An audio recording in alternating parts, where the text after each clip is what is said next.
Yes, welcome guys, welcome to SK Gyan channel. मैं कमल हंस पाल class 10th का chapter number 5th arithmetic progression की 5.3 exercise का 17th and 18th question solve करने जा रही हूँ। तो पिछले क्वेश्चंस को वॉच करने के लिए इसी यूट्यूब चैनल की प्लेलिस्ट अर्थमेटिक प्रोग्रेशन है, उसमें आप पिछली सारी वीडियोस वॉच कर सकते हो। तो 5.1 एंड 5.2 भी इसी प्लेलिस्ट में होंगी एंड 5.3 के जो पिछले क्वेश्चंस हैं 1 से लेके 16 तक आपको वहाँ पे मिल जाएंगे। तो अपने कॉन्सेप्ट को बहुत अच्छे से बनाने के लिए ये सारी वीडियोस को वॉच करो।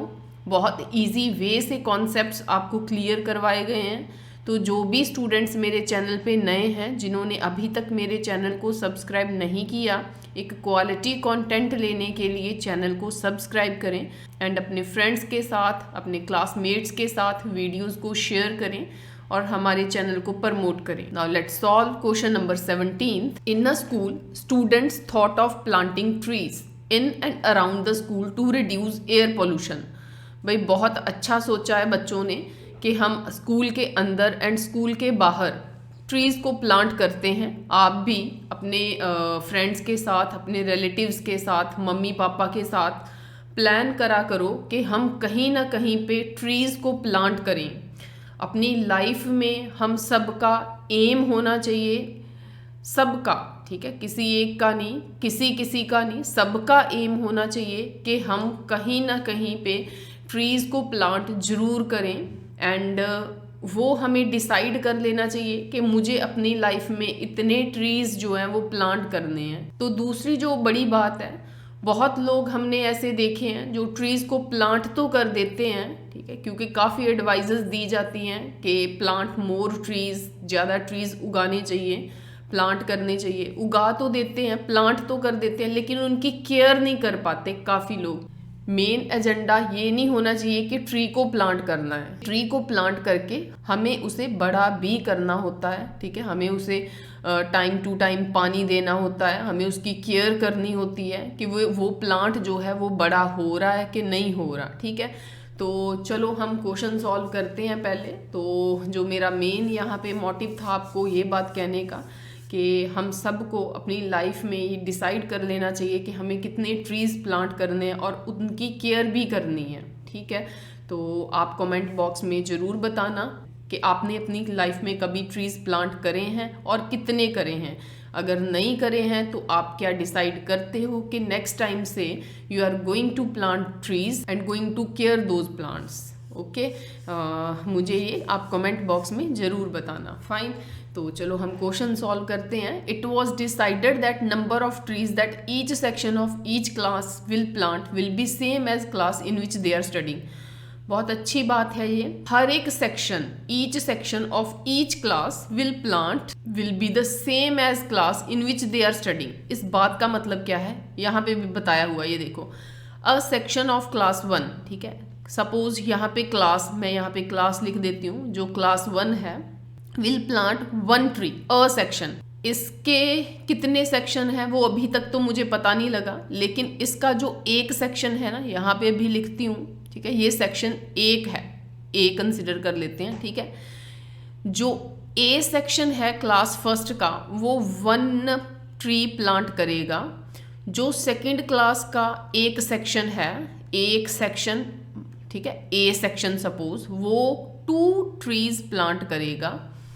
ऐसे जो थर्ड क्लास का बच्चा है, ठीक है, थर्ड क्लास का सेक्शन है सपोज ए, क्योंकि यहाँ पे लिखा ना अ सेक्शन, मतलब एक section of class 1 will plant 1 tree, a section of class 2, ये क्लास 2 का एक सेक्शन है, A section, will plant 2 trees. ऊपर भी यही बात कही थी कि ईच सेक्शन, हर एक सेक्शन, हर एक क्लास का कितने ट्रीज लगाएगा, will plant the same as the class in which they are studying. जो जौन सी क्लास में वो पढ़ रहे हैं उतने ट्रीज वो प्लांट करेंगे। मतलब अगर थर्ड क्लास का सेक्शन ए है तो वो 3 ट्रीज को प्लांट करेगा, ठीक है। सेक्शन के जितने भी बच्चे हैं वो सारे मिल के 3 ट्रीज को प्लांट करेंगे। कोई पानी देगा, ठीक है, कोई प्लांट लगाएगा, कोई लेके आएगा, सारे टास्क बच्चों में डिवाइड हो जाएंगे। आगे वो कहता है ऐसे ही चलता रहता है, कब तक, कहाँ तक चलता है, ऐसे 12th क्लास तक चलता है, ठीक है, 12th क्लास तक चलता है। कहता है there are 3 section of each class, हर एक क्लास के, ईच क्लास के 3 सेक्शंस हैं। ऐसे जो 12th क्लास का ए सेक्शन होगा ना, वो 12 ट्रीज प्लांट करेगा, ठीक है। हर एक क्लास के 3 सेक्शंस हैं, मतलब इसके भी 3 सेक्शन होंगे, ये सेक्शन बी, ये सेक्शन सी। यहाँ पे लिख देते हैं कि यहाँ पे हम सेक्शन लिख रहे हैं, तो इसके भी 3 होंगे बी सी, फाइन, इसके भी 3 होंगे बी सी, ठीक है, ये मैं सेक्शन लिख रही हूँ, फाइन, इसके भी 3 होंगे, ठीक है जी। दूसरी बात, अगर ये 3 सेक्शन क्लास 1 के हैं तो इनके द्वारा कितने ट्रीज प्लांट हुए, 3, ये एपी बन रही है, फाइन। तो इसने भी 2, इसने भी 2, वो क्यों, क्योंकि ये सेक्शन कौन सी क्लास के थे, 2nd क्लास के थे, तो 2 2 2 प्लांट इन्होंने करने हैं। 3rd क्लास के सेक्शन थे, तो एक सेक्शन ने 3, दूसरे ने भी 3, तीसरे ने भी 3, ठीक है। जो 12th क्लास के सेक्शन थे, ठीक है, 3 ही सेक्शन है उसके भी, ठीक है, तो वो सारे मिलके एक सेक्शन 12, अगला सेक्शन 12, अगला सेक्शन 12, ठीक है। तो जो लास्ट पे है वो तो 36 ट्रीज प्लांट करेंगे जो 12th क्लास के बच्चे हैं मिलके। तो जो 2nd क्लास के बच्चे हैं ये 1st क्लास के हैं, 2nd का आएगा 6, जो 3rd क्लास के हैं उसका आएगा 9 up to so on, fine. ये रहेगी हमारे पास एपी बन गई, ठीक है। तो इसमें जो ए है वो 3 है, जो डी है वो रहेगा आपका 6 - 3, ठीक है, डी रहेगा 6 - 3 3, तो डी भी आ गया, ए आ गया। जो 36 है ना ये एल है, जो 36 है वो एल है, मतलब वो ए एन है, फाइन। तो आपको क्या करना है, how many trees will be planted by the students, कितने ट्रीज प्लांट करेंगे सारे बच्चे मिलके। तो मुझे तो सम लग रहा है कि SN निकाल देना चाहिए, ठीक है। SN क्यों, क्योंकि यहाँ पे कहा उन्होंने हाउ मेनी ट्रीज, कितने ट्रीज विल बी प्लांटेड, लगेंगे स्टूडेंट्स के द्वारा।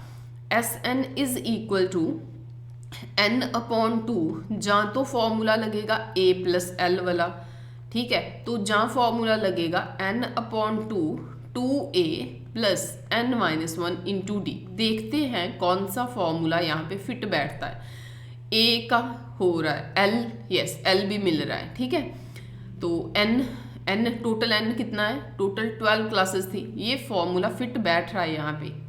ये वाला देखें, ए भी है, एन भी है, डी भी, ये भी हो रहा है, दोनों हो रहे हैं। आप दोनों में पुट करके देखो वैल्यूज, ठीक है, तो आपका आंसर आना चाहिए, दोनों के मैच करने चाहिए आंसर, ठीक है। फर्स्ट में पुट करते हैं, n की वैल्यू जैसे है आपके पास 12, ठीक है, यहाँ पे n की वैल्यू भी लिखो कि n 12 है, तो 12/2 6 हो जाना यहाँ पे, है ना, ठीक है। चलो मैं फर्स्ट फॉर्मूले से जो बन रहा है उसमें पुट कर रही हूँ, ठीक है। 12/2 मतलब 6, ठीक है, समझते हो ना ये बात। 12/2, ए है आपका 3, एल है 36, फाइन। तो ये कटिंग करके 6 बन रहा है, ये यहाँ पे 39 आ रहा है, तो ठीक है 234 ट्रीज प्लांट होंगे, फाइन। सेकेंड फॉर्मूले में अगर पुट करूँ, ठीक है, दैट विल बी एन, वही आपका 12/2 6, 2a, ए की जगह पे 3 है, 3 2 6 प्लस n-1, जो n है आपका वो है 12, है ना, 12 - 1 आपका बनेगा 11, ठीक है। इस फॉर्मूले में पुट कर रही हूँ, तो d की वैल्यू आपके पास है यहाँ पे 3 bracket close which is equal to 6, तो 6 + 33 दिस इज इक्वल टू 6 39, ठीक है। 39 को यहाँ पे भी 6 × 39 बना, यहाँ पे भी 6 × 39 बनेगा, वही 234, फाइन। तो जो मर्जी फॉर्मूला आप अप्लाई कर सकते हो, ठीक है। तो कितने ट्रीज प्लांट करेंगे आप लास्ट पे लाइन लिख देना, 234 ट्रीज विल बी प्लांटेड। कितने ट्रीज प्लांट होंगे, 234 4 फाइन। क्वेश्चन नंबर 18 है, a spiral is made up of successive semi circles with centre alternately at A and B. देखो इस बात का मतलब क्या है, ये स्पाइरल्स है, स्पाइरल बना हुआ है, कभी सेंटर ए पे जाता है, सेमी सर्कल्स का है। सेमी सर्कल क्यों? क्योंकि ये पूरा सर्कल नहीं है, ये आधा है। ये चीज़ फिर सर्कल पूरा कंप्लीट नहीं कर रही क्योंकि वो बड़ा हो रहा है उससे साइज, तो वो आधा सर्कल ये बन रहा है, ठीक है, आधा ये बन रहा है, उससे बड़ा नीचे बन रहा है, वो भी आधा बन रहा है, ठीक है। ये भी सेमी है, आधा है, ये भी सेमी है, बात समझ रही हो? तो ध्यान से एक बात देखो कि जब ये वाला सेमी सर्कल था तब उसका सेंटर ए था। नेक्स्ट अगर सेमी सर्कल ये हो गया तो उसका सेंटर कौन हो गया? B, fine. अगर सेमी सर्कल ये हो गया तो उसका सेंटर वापस ध्यान से देखो ए बन रहा है, centre in the sense exactly centre में पॉइंट, बी उसका बी नहीं बन रहा, ए। अगली बार फिर नीचे वाला देखो, का सेंटर ए नहीं है, ध्यान से देखो, थोड़ा इस साइड को है, कौन सा रहेगा? बी सेंटर में आ रहा है ना। इनका कहने का मतलब ये है कि कभी सेंटर ए पे आ रहा है, कभी बी पे, कभी ए पे, कभी बी पे। A spiral is made up of successive semicircles, fine, with centers alternately at A and B, okay. Starting with center at A, start कहाँ से किया था? A से। Of radii 0.5 सेंटीमीटर, उसका रेडियाई क्या था? 0.5 सेंटीमीटर। R की वैल्यू है 0.5 सेंटीमीटर। जो अगले वाला है उसका रेडियाई है, उसका रेडियस है 1 सेंटीमीटर, ठीक है। अगला भी ले लें, चलो अगला भी लेते हैं। नेक्स्ट है रेडियस 1.5, नेक्स्ट है 2.0, ठीक है, to so on as shown in figure. What is the total length of such spiral? Spiral जो भी वायर का बना हुआ है, ये जो भी मटेरियल यूज करा है, ठीक है, उसकी टोटल लेंथ फाइंड करनी है। तो पहले फर्स्ट की तो फाइंड कर लो। फर्स्ट कौन सा था? ये वाला। उसका रेडियस कौन सा था? ये वाला। जिसको मैंने रेड करा उसको तो पहले फाइंड कर लो। तो उसको फाइंड करना क्या होता है? देखो ये पेरीमीटर नहीं है जिसको आप सर्कमफेरेंस बोलते होते थे। तो अगर पूरा सर्कल होता तो 2πr रहना था, ये पूरा सर्कल नहीं है, ये सेमी सर्कल है, तो 2πr का आधा मतलब 2πr को 2 के साथ डिवाइड करोगे, मतलब क्या रह जाएगा? πr, fine.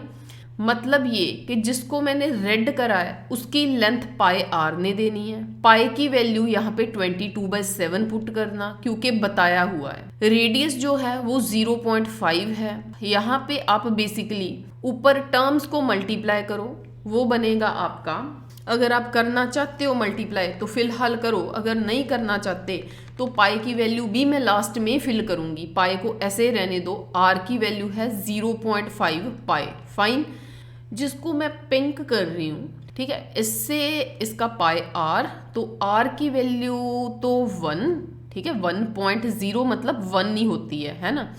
तो साथ में पाई अभी ऐसे ही रहने दो। कलर चेंज करते हैं, सपोज मैं ग्रीन करती हूँ, ग्रीन के लिए सर्कल ये आएगा, उसके लिए आप पाई आर लगाओ, ठीक है।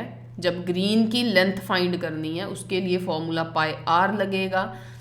आर आपका 1.5 है, साथ में पाई आ जाएगा, फाइन। ऐसे ही नेक्स्ट भी आप कर सकते हो, लेकिन मैं नहीं करूँगी क्योंकि लास्ट टर्म है नहीं, 4 टर्म्स क्या करनी है मैंने, उसको अभी छोड़ देती हूँ, ठीक है।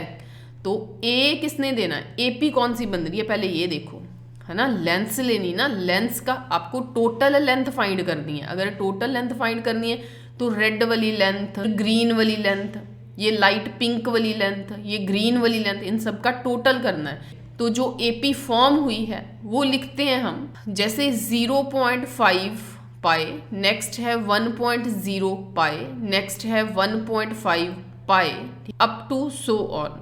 ए की वैल्यू यहाँ पे 0.5 रहेगी, डी की वैल्यू आपके पास 1 में से 0.5 माइनस करो, 0.5 पाई रहेगी। करके देखो बच्चे, 1.0 यहाँ पे 0.5, 10 - 5 5, एक 1 दे दिया तो 0 बचा, मतलब 0.5, ठीक है। डी की वैल्यू आपके पास आ गई, ए की वैल्यू है, डी की वैल्यू है। नेक्स्ट आपको क्या करना है, लास्ट टर्म आपके पास है नहीं, सम आपको फाइंड करना है। n है 13 आपको सेमी सर्कल्स मिलेंगे, n आपका 13 है तो n लिख लो, n 13 है। फाइन, ए डी एंड 13 है। आपको सम फाइंड करना 13 सेमी सर्कल्स का, 13 सेमी सर्कल में जो वायर यूज हुई है उसका, ठीक है। S n is equal to n upon 2 a plus n minus 1 into d bracket close. a की जगह पे जब आप वैल्यू पुट करोगे 0.5 पाए रहेगा उसके साथ, प्लस का साइन है, n माइनस 1, 13 माइनस 1 मतलब 12, d की वैल्यू रहेगी यहाँ पे 0.5 साथ में आएगा pi bracket close, which is equal to देखो मैं पाई चाहती तो यहाँ पे भी पुट कर सकती थी और उसकी कैलकुलेशन करके सारा जो भी नंबर आता यहाँ पे लिख देती, ठीक है। यहाँ पे जब AP बनी थी यहाँ पे, लेकिन मुझे दिख रहा था कि पाई सब में आ रहा है, नहीं तो मुझे यहाँ पे हर बार पाई की कैलकुलेशन करनी पड़नी थी। 0.5 यहाँ पे 1 के साथ 1.5 के साथ मल्टीप्लाई करके उसको पूरा, है ना, सॉल्व करना था।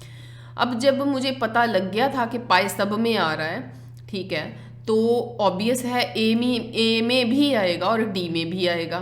फाइन, जब ए की वैल्यू पुट करी आपने 0.5 पाई साथ में आएगा। आप इसकी वैल्यू भी पुट करके जो कैलकुलेशन करके जो नंबर बनता आप वो भी वैसे भी कर सकते थे। फाइन, यहाँ पे भी पाई आया। मैंने इसको इसलिए छोड़ा था कि मेरा पाई कॉमन निकल आए और मैं इकट्ठा एक बार ही सॉल्व करूं, ठीक है। पाई जब दोनों में से बाहर निकलेगा 22/7 आएगा। फाइन, उसमें वैल्यूज पुट हो गई, ठीक है। 0.5 को 2 के साथ मल्टीप्लाई करा तो वो बनेगा आपका 1 प्लस 12 5 60, वो बनेगा आपका 6.0 मतलब 6, ठीक है। 13 अपॉन 2 22/7 मल्टीप्लाई 6 + 1 7। देखो 7 के साथ 7 कैंसिल हो गया। इसका कैंसिल होना यहाँ पे इतना इजी कैलकुलेशन इसकी हो जानी, ये इसी बात का क्लू है कि आप अगर यहाँ पे कैलकुलेशन करते तो मेरे ख्याल से आपका टाइम थोड़ा ज़्यादा कंज्यूम होना था, क्योंकि पाई सेम था। मैंने पाई यहाँ पे कॉमन निकाल लिया। पाई के डिवाइड में जैसे 22/7 है ना, पाई की वैल्यू 22/7 है, तो बाय चांस यहाँ भी 7 बन रहा है तो 7 के साथ 7 सीधा कैंसिल हो रहा है। मेरा कोई खास एफर्ट नहीं लगा यहाँ पे कैलकुलेशन करने में। तो 22 को जब आप 2 के साथ कटिंग करोगे तो 11, तो 13 को 11 के साथ मल्टीप्लाई करो, दैट विल बी योर 143। तो कितनी लेंथ आएगी? 143 सेंटीमीटर आएगी लेंथ ऑफ स्पाइरल, ठीक है। हम लिखेंगे यहाँ पे length, what is the total length. Yes, यहाँ पे आप लिखोगे टोटल लेंथ जो है वो आपकी 143 सेंटीमीटर रहेगी, ठीक है। तो नेक्स्ट 2 क्वेश्चंस हैं वो हम नेक्स्ट वीडियो में करेंगे। Thank you, thanks for watching till the end.